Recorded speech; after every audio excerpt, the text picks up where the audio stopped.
tanker at delivery truck nagsalpukan sa Limay, Bataan. Bagong tuklas na spring fall sa Alamada, North Cotabato, dinarayo po ng mga bakasyonista. Antabayan ng mga karagdagang detalye mamaya sa unang balita. Samantala, narito naman ang hirit ni Maring Winnie.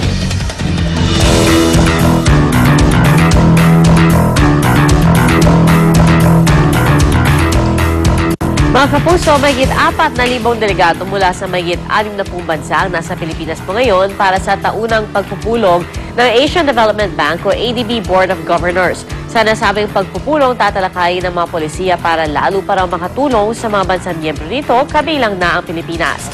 Kaya kung inyong mapapansin, abalang-abala ang ating gobyerno para maging maayos ang summit na ito at makalikha ng magandang impresyon sa ating mga bisita.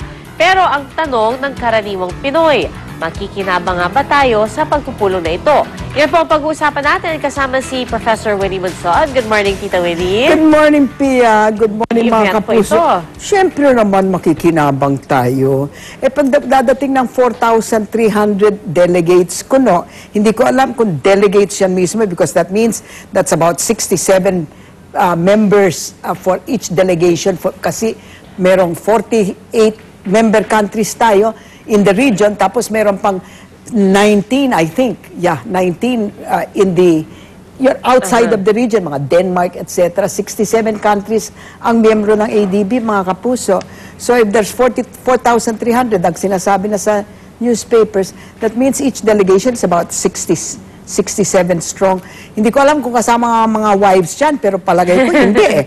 But dumadating ang mga wives. So marami ang pumapasok dito. Ano ang gagawin nila? Siyempre, to see the sights, etc.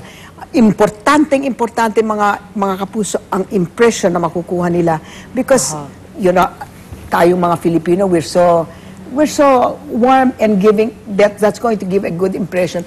And bakit hindi makikinabang? Di pupunta sila sa tourist spots. Yes. Bibili sila ng things. They're staying elsewhere. Items. Of course, the ordinary Filipino, you know, not all of us, but certainly many of us in the short run. And in the long run, pag talagang favorable, kasi hindi lang government officials ang dumadating, ha? Mga businessmen, etc., you know, Private etc. sector. Pag magsusulat sila, they will, if they are impressed, they will. Siyempre, word of mouth yan. It's so important to have these personal relationships.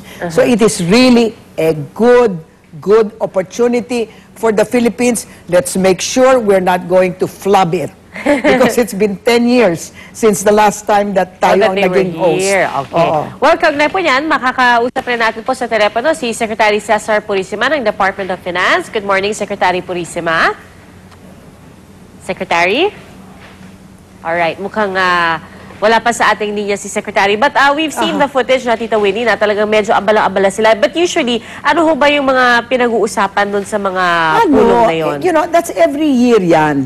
Tayo ang host ngayon, tayo ang nag-choose ng parang theme na pag-uusapan dun sa mga different fora. But there are always going to be official meetings of the Board of Governors. Ito ay Board of Governors ng ADB. I don't know how many there are, no? Maybe 40, something like that. I'm not sure. But ang pinag-uusapan ngayon nila, inclusive growth. Ayan ang choice ng Pilipino. Ng mga Philippine government. Inclusive growth through good governance and partnership. Nakapasok na rin yung partnership. Yung private-public partnership. Private-public. Yeah. Well, you know, it's pretty good kasi alam nyo, ang Pilipinas, mga kapuso, kung tutuusin natin, according to the last figures of ADB in 2007, yung inequality ba, yung difference between the richest 10% and the poorest 10%, etc., is very, very large in the Philippines. Tayo po ang third na pinaka-unequal distribution of income. At saka alam naman natin that in this past decade, lumago nga ang ekonomiya ng Pilipinas, pero tumaas rin ang poverty. So, not only is absolute poverty worse, but relative poverty is also worse. So talagang it is correct for the Philippines to be thinking about how to reduce that inequality. At saka, para hindi naman maiiwan sa tabi-tabi yung mga ating mga mahihirap, while the economy is habang growing. yumayaman yung iba tao. It cannot be. At- That's not what growth is all about. And mukhang angkop rin, no, or very timely yung pagsulong nila ng good governance, yung pagsama nila ng good governance dun sa tema, because that's what the present administration is trying to project in the international community, an image where corruption has been significantly decreased, because that's what they always say, di ba, pag mga business fora. Sandali lang. We are not sure that corruption has significantly decreased because we have not gotten any data on it that yet. they're trying to project. Of course, that's what they're trying to project. Whether it's happening or not, we do not know. I mean, in the sense of yung mga surveys, Yes. hindi pa lumalabas. For example, Transparency Yes. International, etc. But in the past, talagang everybody's talking about reducing corruption. It's tough to do it. At saka kung wala tayong corruption, yung kagaya ng corruption agency, anti-corruption agency ng Hong Kong, kung hindi talaga natin siniseryoso yan, walang mangyayari. Wala. I'm telling you. It's as simple as that. However, all these little steps are, little good steps. I want giant steps kasi, mga kapuso eh. Because that's the only way then that we will really see the effects if these are giant steps. Yes, we're worried about the corruption in the judiciary, for example, di ba? Judiciary. Hoy, mas corrupt ang legislative at saka executive. Kaya, well, anyway, sa ADB, in other words, you cannot just concentrate on one. aspect. You must concentrate on all. Siguro naman intelihente tayo. We can multitask. Yes, Let us not just focus on one and forget about the other. Hindi naman maganda yon. But the ADB, wow, it has golden opportunity. Sayang wala si Purisima. Wala ba? We cannot seem to why? get him on Because the line. ang gusto natin tanungin sa kanya, okay, these are the benefits that we are going to get. Ano ang costs? Magkano ang out ng Pilipinas dito? Are they paying for all these people or not? I doubt it very much. But, we want to know kung ano ang binudget ng Philippine government for this. Para, transparent everything. Diba? Para makita And then rin you natin can kung judge sulit. for yourselves whether it is worth it. I think it is worth it. Very definitely. We have until, I think, this Saturday, is that correct? The forum is until this Saturday, I think. 2 to 5 yata eh. 2, 3, Yes. 4, 5. Ano yun?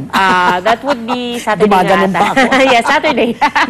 Yes. Plenty of things to see. Plenty of things to see. Naku, siguro, limpak-limpak ang mga tao ngayon sa Intramuros. Because that is the because nandun closest. sila, That's the yes, closest. So PICC. I'm sure Intramuros is going to benefit. Corregidor is going to Yes. benefit. Sana, because 4 days, konti, Of course, the wives may go to Boracay or or Palawan. Cebu, ganyan. Everybody will want to see the underground river. Yes. Nakita niyo na ba ang underground river, mga kapuso? You should go, ha?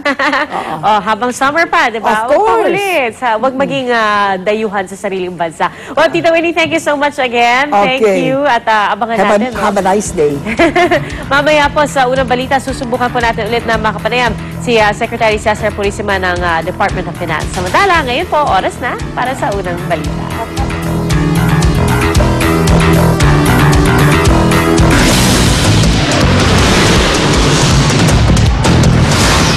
Ang mga unang balita sa umagang ito.